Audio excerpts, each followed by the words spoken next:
picnic table. That sounds elegant. I might do that. Experiences, huh? We were just talking about that. I think Did everyone you should see just like it. on the phone? It was a rager. That was awesome. I told you that I was like, you know, we had that great conversation with Cameron, and then typical me, it just turns into ether, just never comes. So It'll work out. It'll work out. yeah. Tommy, you're feeling better from the last time I saw you? Yes. Oh, yeah. What did you flu bug or what? Yeah, I think it's what's going around right now. Oh, that It's the stuff. thing that everybody has that's not COVID, but it's very. But everyone's like, ugh. Yeah. Yeah. Did we test this one too? Wow, I can hear myself. The mics are amazing. Sorry. Sam, I'm just going to stare at you until you give me the thumbs up. What? But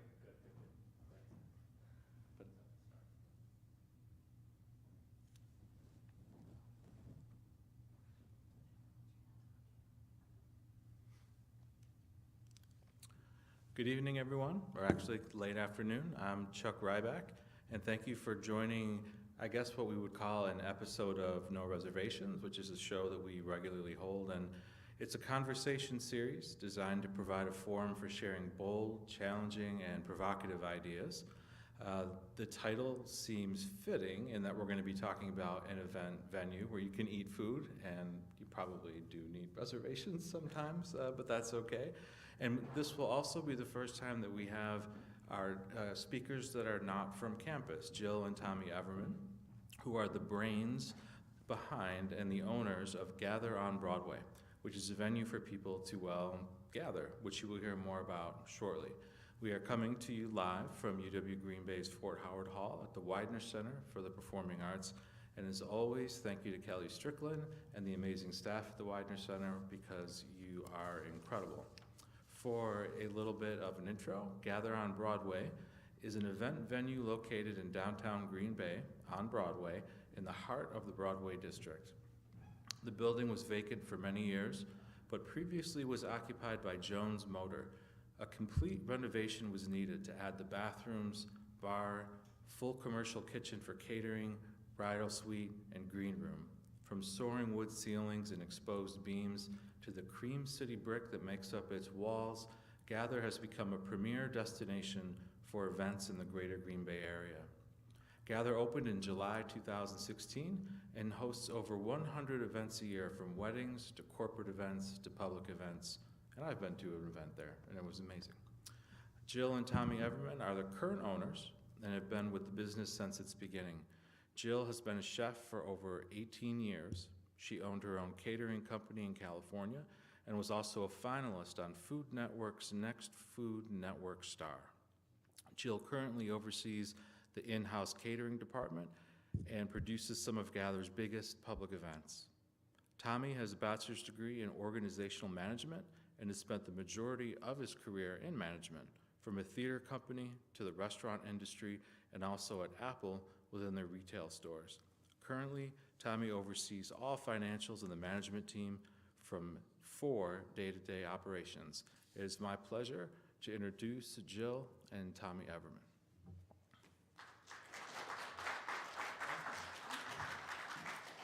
Thank you very much, and thank you to UWGB for having us speak today.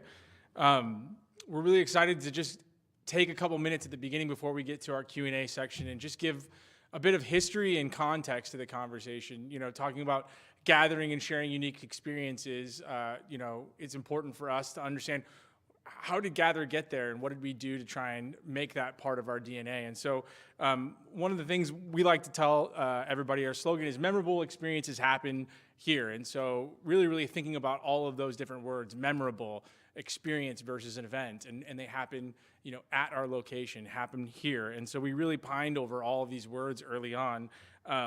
And it led us to make sure we had, when we opened, yes, we have a beautiful building, we have ideas for events, we have people renting us for weddings, but we need to make sure that we have an actual culture inside our business. And coming from management, I realized many years ago that it is critical for you to be able to establish those values and those beliefs early on. And so we did a fun exercise early on, and we gathered the management team together. We said, write down the top 3 things that you think Gather you would want it to be known for. And so everybody on the management team wrote those 3 things down, and we took those, we compiled them, and we made a big list of all of those different ideas. And then we brought the entire team, the hourly team and everything. We had a big staff meeting, and we had them all circle their top 3. And whatever those top 3, the top votes we would say, okay, cool.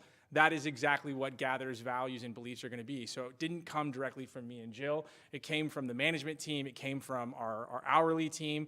And so since then, we actually ended up choosing 4 because it was nice. But these are the 4 things that we kind of try and instill into our team. And one of these we're going to drill into to talk with you today. Gather is a place to gather the community together to share unique and memorable experiences. Again, you see that phrase popping up that led to the slogan. Gather is a place that's fun. You can't have fun. It's not really a fun place to be, and you can't really create memories with your staff if you're not having fun, and she's the fun within the team for sure. True. That's her portion now. That's it. That was it. I can go home. Yeah. Gather is a place where we strive to get better, never settling.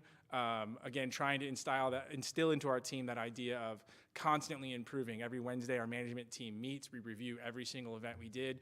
We plan out each event coming forward. So it's built into our business is how do we constantly feedback and try and get better. And hopefully that shows in the last 5-6 years. And then lastly, kind of our belief is that you really do all those things, you're going to be, Gather's a place where you're really proud to say you work. And we hope we accomplish that every day. So again, these are our 4 kind of core values, core beliefs. And in talking to Ryan, he had mentioned some things to us that was really neat for us to say, wow, one of our values is really, really showing up in the work that we've done as he was basically a customer coming to us. And he was speaking about what he believes that we do. And it really showed up in this first one, which is this idea. We want to spend some time today just providing context about this so that the discussion kind of leads to why we do what we do. So Gather's a place for the community to gather the community together to share memorable and unique experiences. And I thought I'd take a little bit and just talk about these 2 words, memorable and experiences, and then Jill's going to talk about some of our unique experiences, and hopefully it all ties together and we can sit down and have some great discussion. I always like to think about words having significant lot of meaning, and we could have very easily said memorable events happen here, but we really, really tried to think about the word experience and really ask ourselves, what is the difference between an event and what is the difference between an experience? Because if we can uncover that, then we're going to actually truly have an impact on the community. And so we really thought about that. We would debate it as a team and everything. And what we really came down to is that an event is something you go to. It's outside of you. It's external. But an experience is something that happens to you. It is something that is internal. And if something happens to you, an experience happens to you, it will therefore be memorable. You will remember something that happens to you. Very rarely will you remember something that you go to. And so that's why we really wanted to laser into that word experience, something that happens to you. And so how do you create memorable experiences? So we were like, okay, if that's our goal, is to create that, someone's planning a wedding, how do we then go, okay, yes, by nature, the wedding itself is going to be memorable and it's going to be experienced, but that might be limited to the wedding party, the family, but there are all these guests, and yes, food is good, right? Drinks are good, right?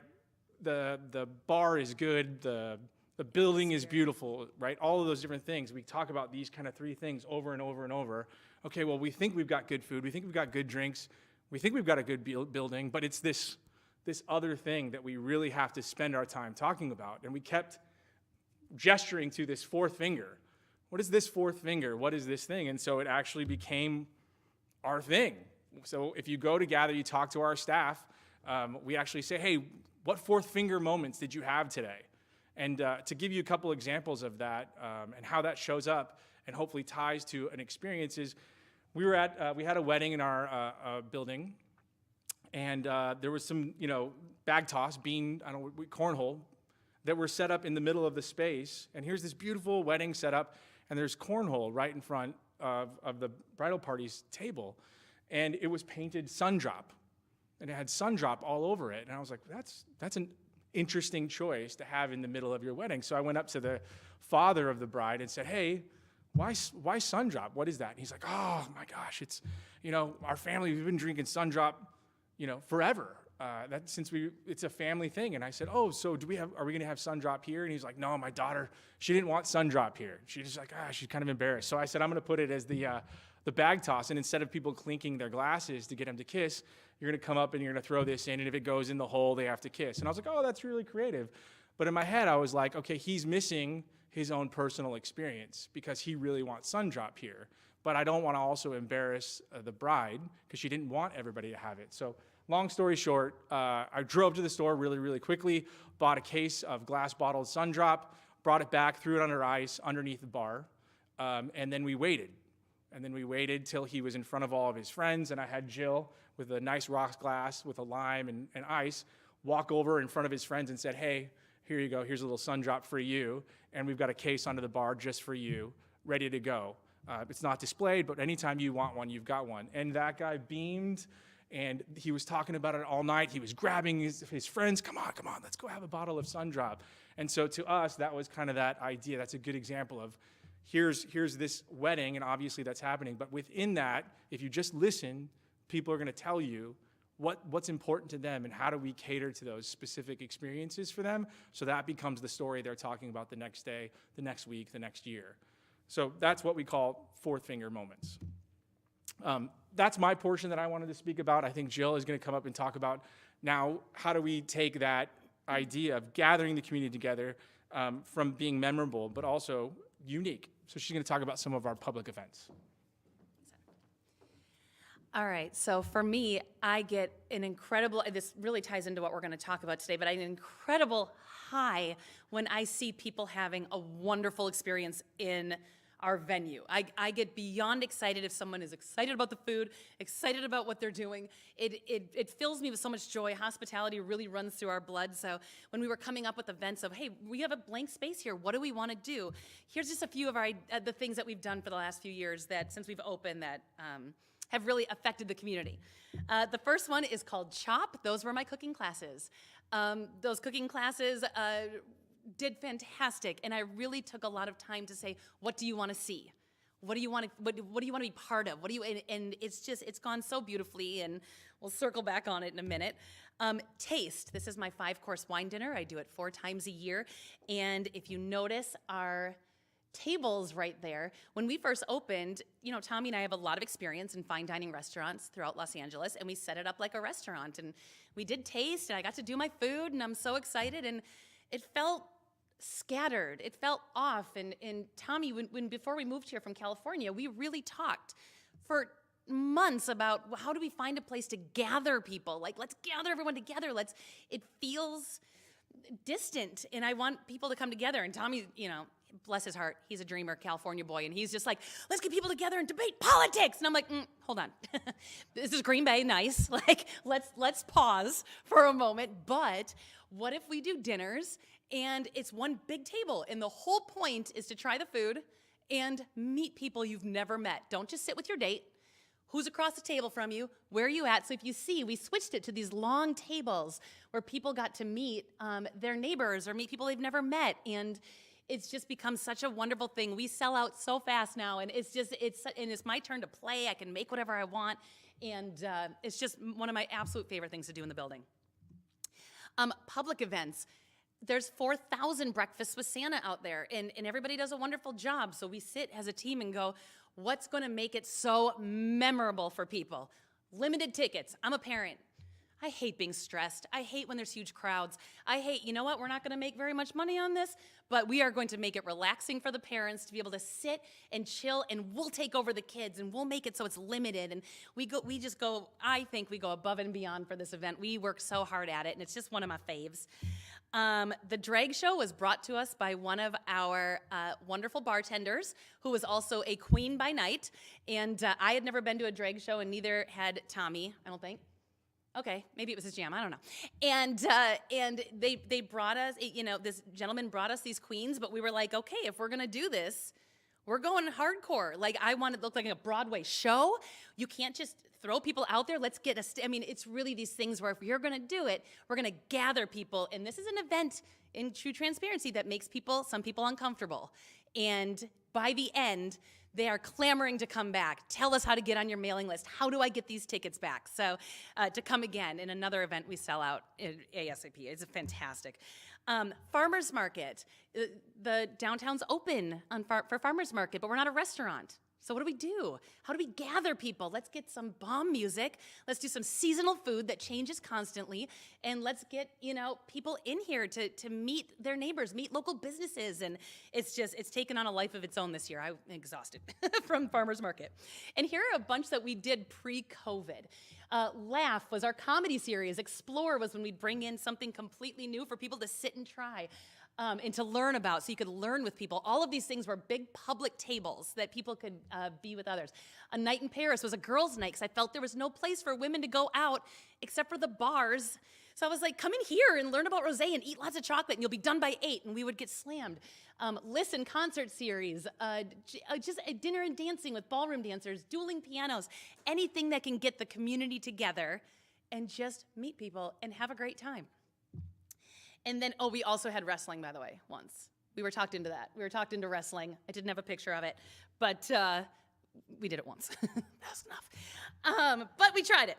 So then Awesome. It was very memorable. It was memorable. And unique. That. And then we're hitting our stride, right? 2019, we're like, ooh, okay, we're doing really good. 2020, we're gonna make some money. Like, we are ready. And then every single thing you saw on the news said, don't gather. And we're like, can we pick another word? Because having a business model called gather during a pandemic is literally the worst thing you can have. So it says, don't gather together 2020, and it was devastating. All 3/4 of our weddings canceled. Every corporate event canceled. These people all have deposits. Like, we were literally just, as some businesses thrived, we were devastated. And it's not like we have a business where you can work from home. We're putting on events that now they're saying, don't put anyone together. So we really had to have a good day of crying and then a coming to Jesus moment where we got together and went, what do we do? What are our values? Because everyone came to us with ideas. Everyone said, do to-go food, set up a little market in yours, all these things. But at the end of the day, and we would discuss them. But at the end of the day, Tommy and I would sit at home staring at each other going, that's not what we do. That's not what we built. That doesn't make any sense. That's not gathering people. That's solving a problem. And every restaurant in the world's doing that, and they need the help. So what do? How do we gather people together? So we are going to change it to memorable experiences happen at home. And we said, what do people need right now? They need memories and experiences. First of all, I know Ryan, I know us, I know a bunch of people in here had kids at home now, and you had to figure out what to do because you're with them all day, every day, and you got to figure out what to do. So we came up with first, that bag up there was called Quarantine Cuisine. Everyone was scared to go to the grocery store. So what we decided to do was make a meal kit for 8 people, so that way, or 8 servings, so you would have leftovers. We would do all the shopping for you. We even put toilet paper in there, because if you remember, it was very hard to get toilet paper, so I could order toilet paper, put toilet paper in there, and it came with a cooking class and a card that showed you what the kids could do. So it's like you chop the vegetables, then it would turn blue and say, kids, stir in the ingredients. And it was a way to bring families together. You could come curbside, pick them up, join me online, and you had a cooking class. And we got hit so hard that we could keep our employees employed.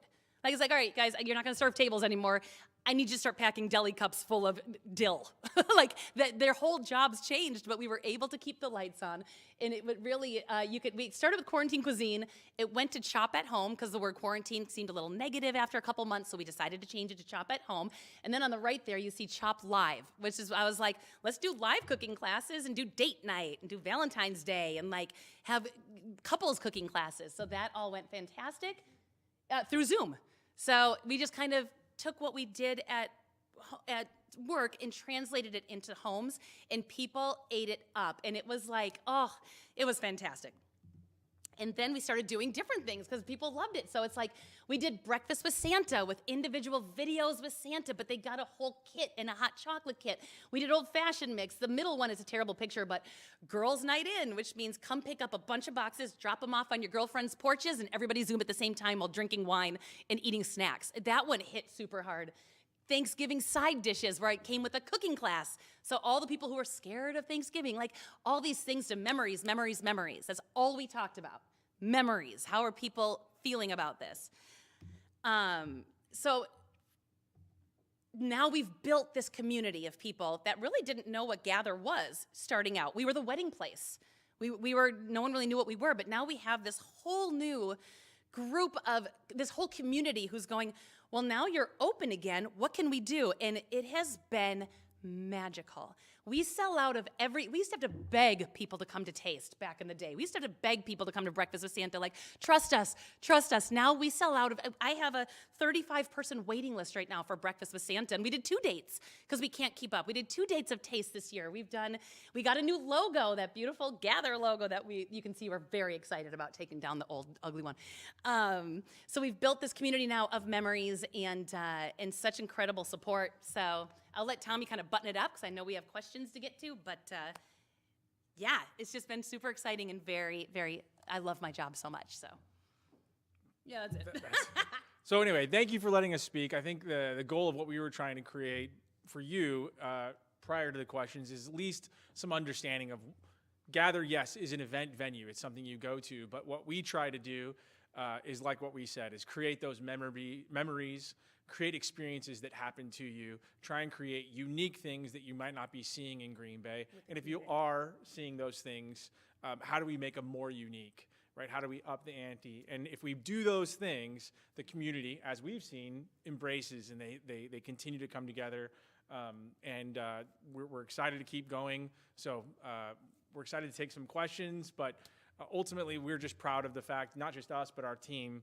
You know, it's been a crazy 6-year journey with Gather, but establishing those values early on, slowing down, asking questions, does what we're doing fit within those things, has really steered us, I think, in a positive way. And so we're just happy to be here and thankful that you guys are willing to ask us some questions. Thank you. Thank you.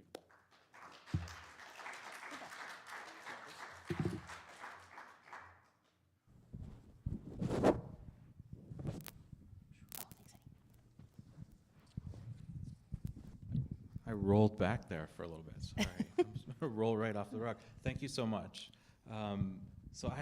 You answered so many of my questions ahead of time, which is completely unfair. Sorry. It's okay.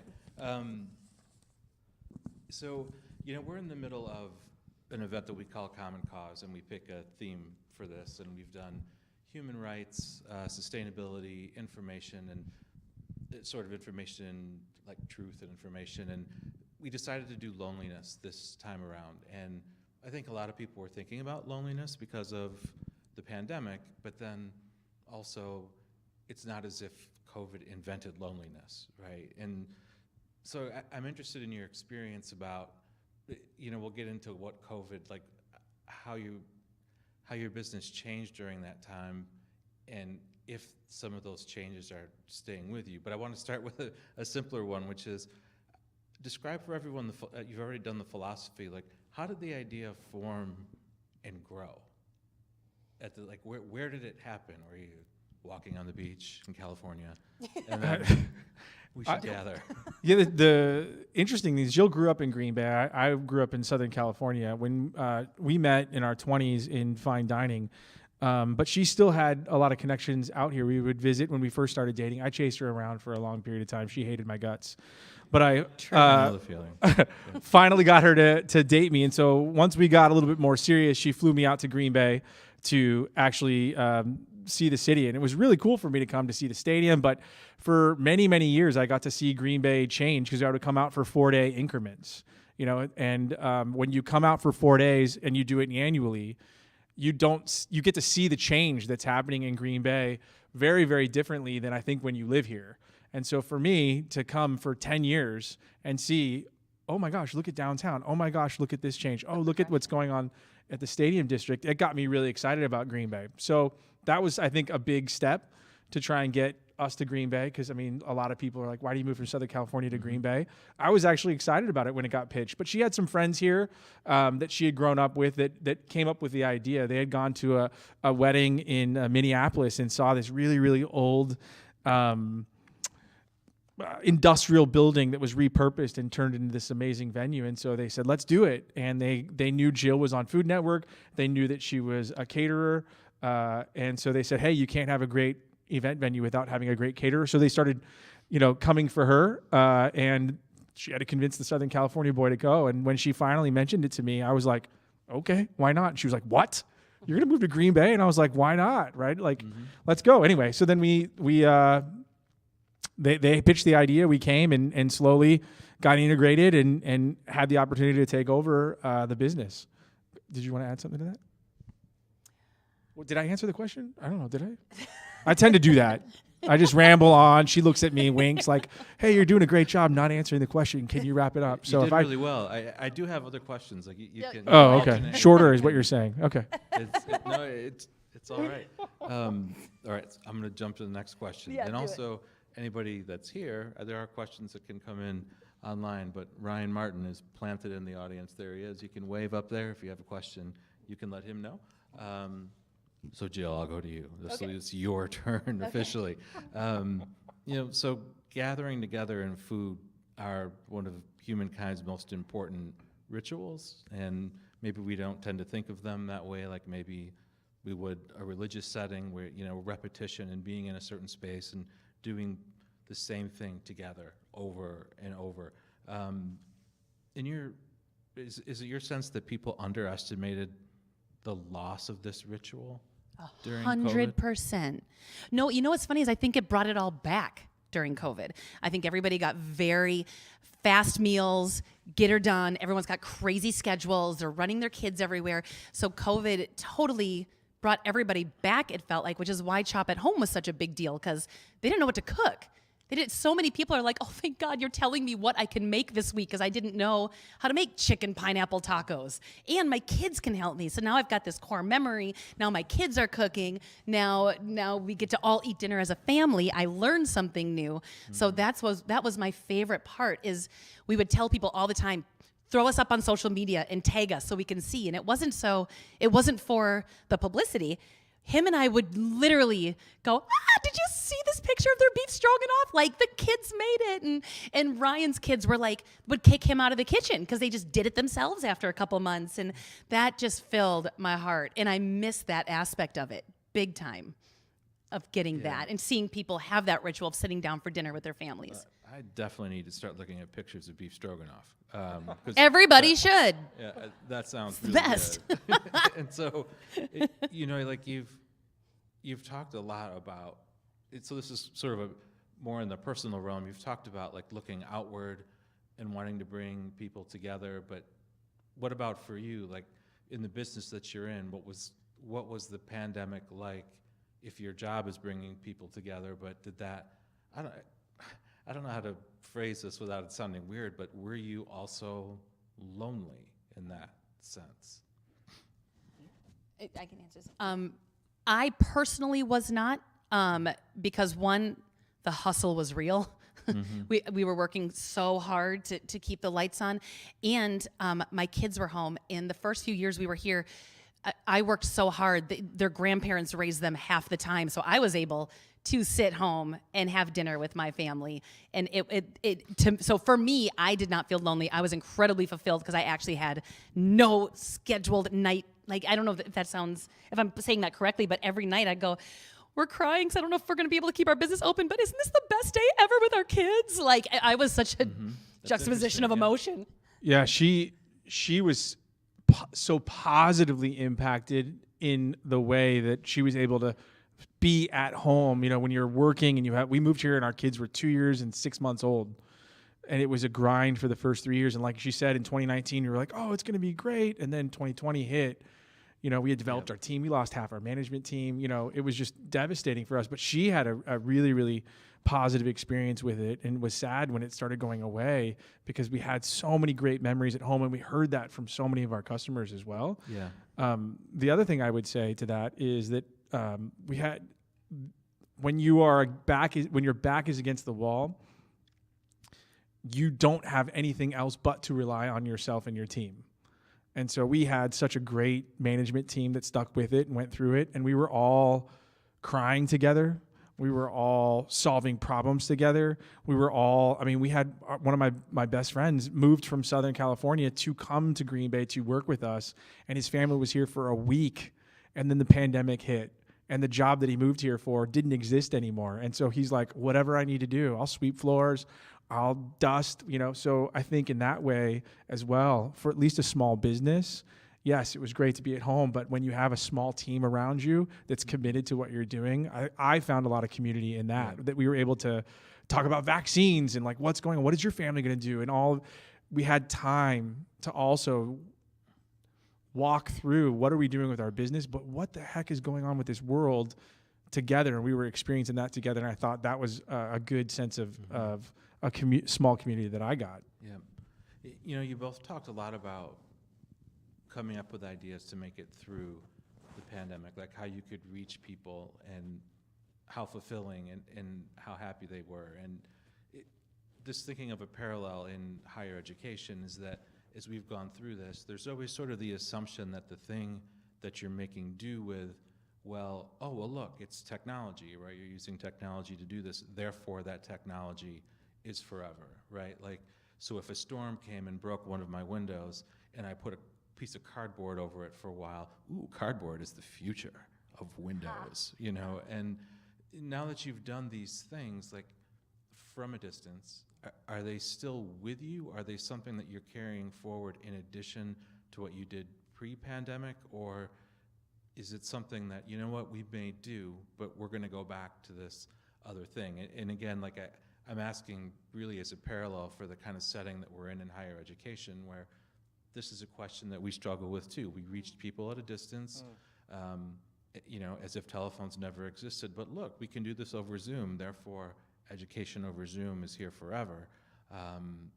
So, what are you bringing forward out of what you did technologically, or to reach people in the pandemic? If that makes sense. Sorry, that was a really long question.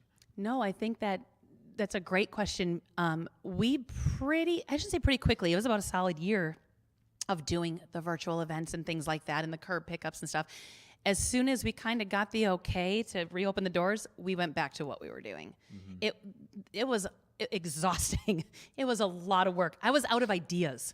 I didn't have any other ideas, like for food, for anything like that. And I feel we're really good at gathering the community together, but we did it very responsibly. To our detriment, we were getting angry emails of, I want a 300-person wedding, and we're going, nope, we're going to scale it all the way back. Like, we really followed rules. We really took a lot of advice from professionals, and we started again very cautiously and very gradually got back to doing what we're doing.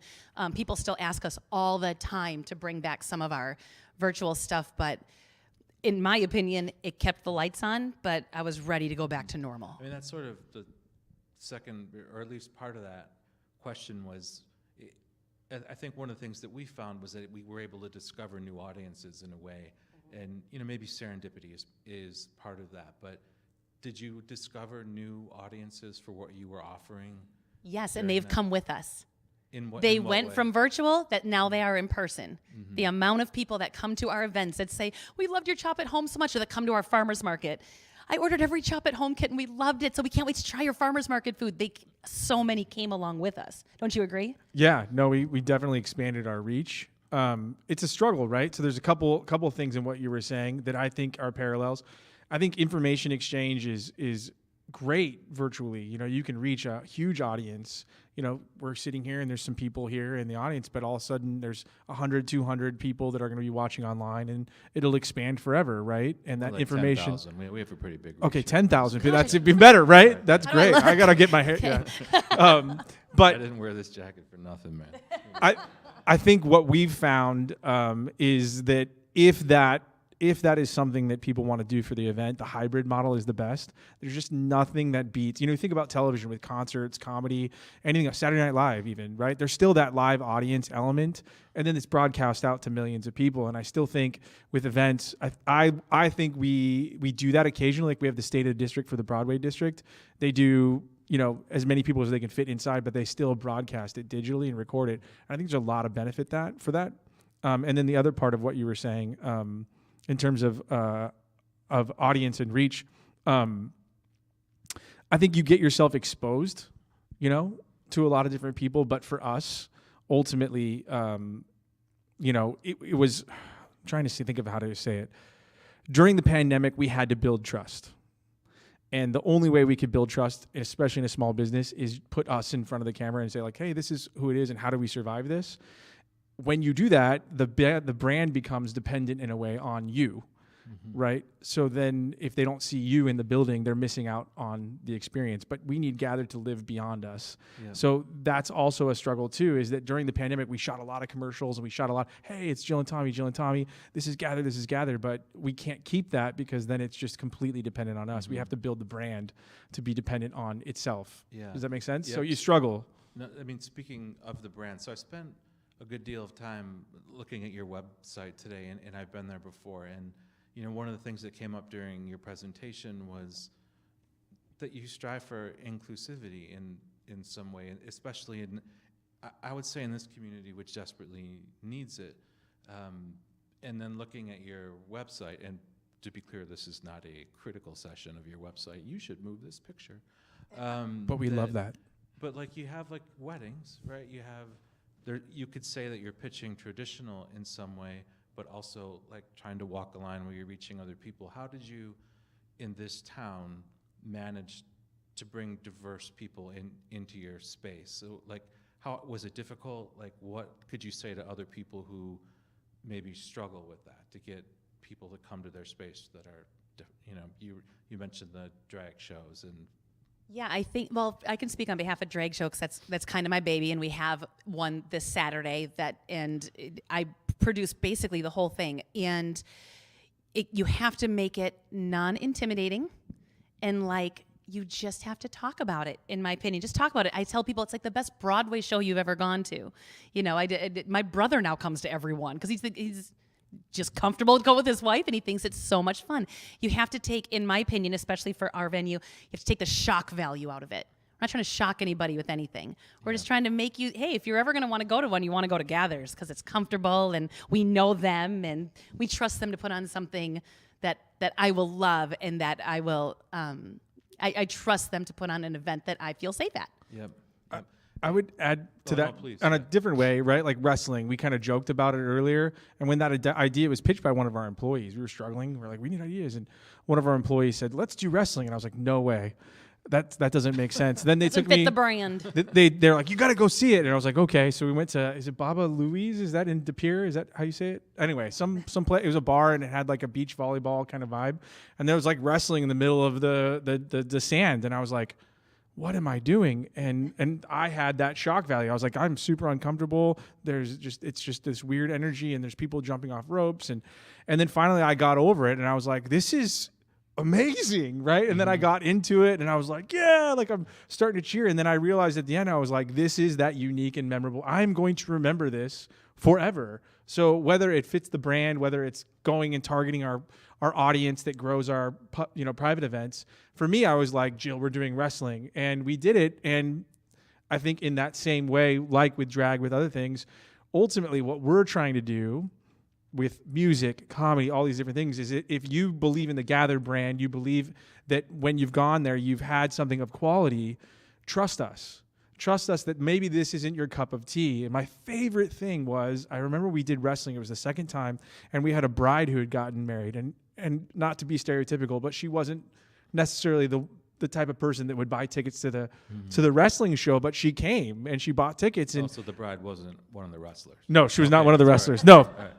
But she came and I was like, oh my gosh, you're here. And I was like, why are you here? And she was like, I don't know. I just thought if I was going to go to do something, I would do it at Gather. And I was like, okay, are you having fun? She's like, this is the craziest thing I've ever seen. And we have like concrete floors and everything. They're jumping off, breaking their faces. Yeah. And she was like, this is amazing, right? And so I think even though we don't do that anymore, we do the drag shows and everything. I think if you really focus in on the idea of creating value, creating an experience that's memorable, making sure that if you're doing it, you're trying to say, okay, cool, if this is the standard, we need to be here. And if the standard changes, we need to be here, which goes back to that value of always striving to be better, never settling.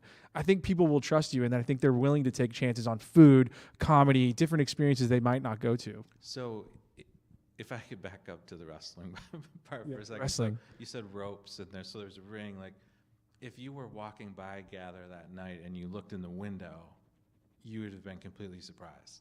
Oh yeah, and we gathered it up. Like I did a 5-course dinner in the wrestling ring with a famous guy we flew in. Mr. It's like we're not just going Kennedy. we're not just going to do wrestling. I'm going to make sure it's like a 5-star experience. But yeah, it was an experience.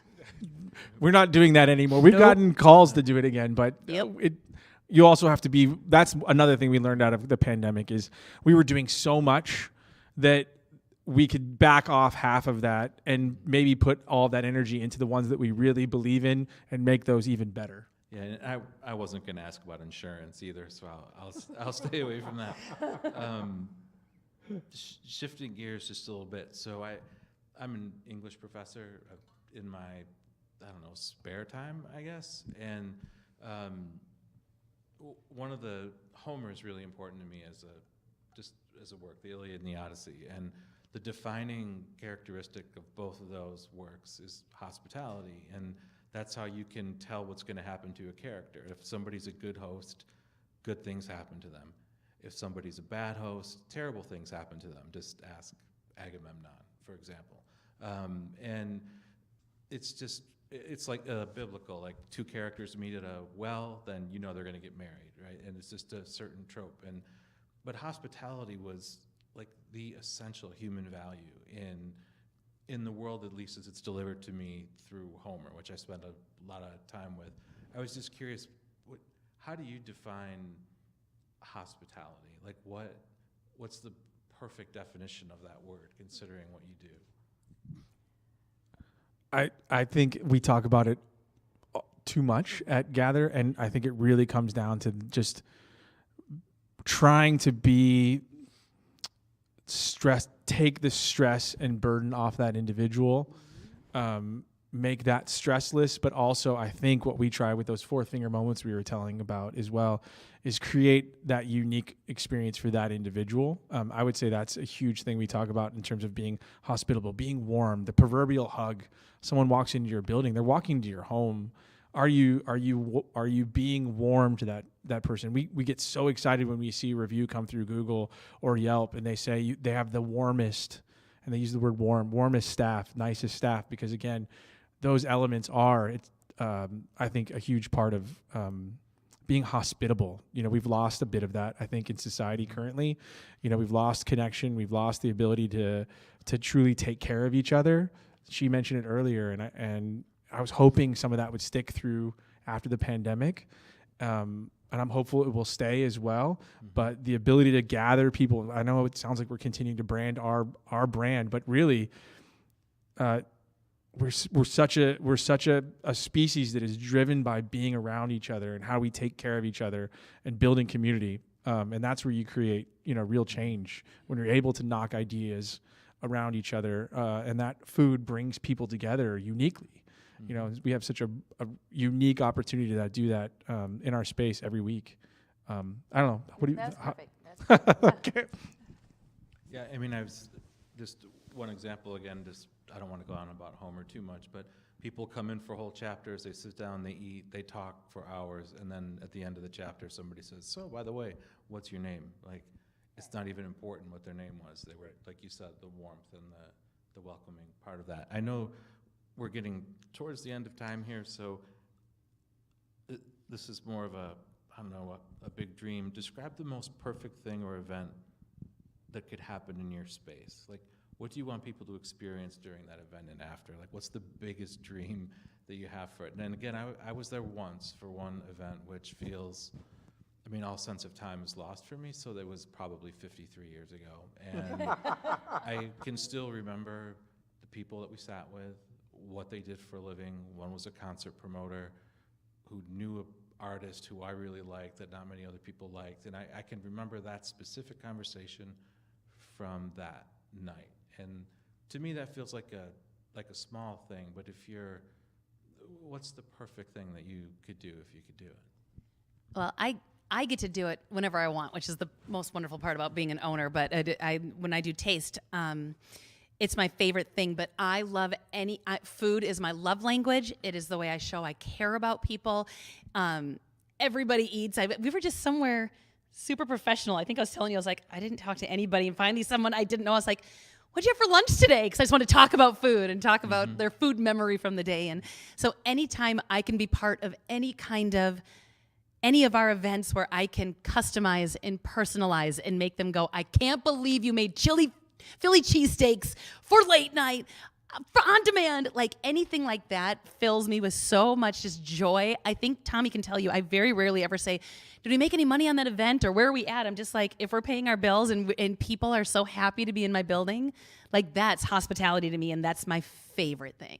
It's my favorite thing.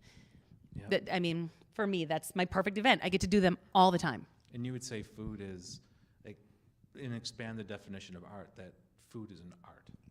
Absolutely. I mean, we have local artists here who have just had me at an art show to, and you've got these amazing artists everywhere, and they're like at Unhinged, they're like, do your thing. And I'm like, I'm going to put on my favorite song and I'm going to paint this table and I'm going to give you bread. And maybe some people don't look at that as sophisticated as maybe a painter or something. But for me, that's how I show love for anything. If you told me right now your dog died, I'd be like, I'm bringing you dinner. What's your favorite food? Like, that's my favorite thing on the planet. I don't have a dog, but it just...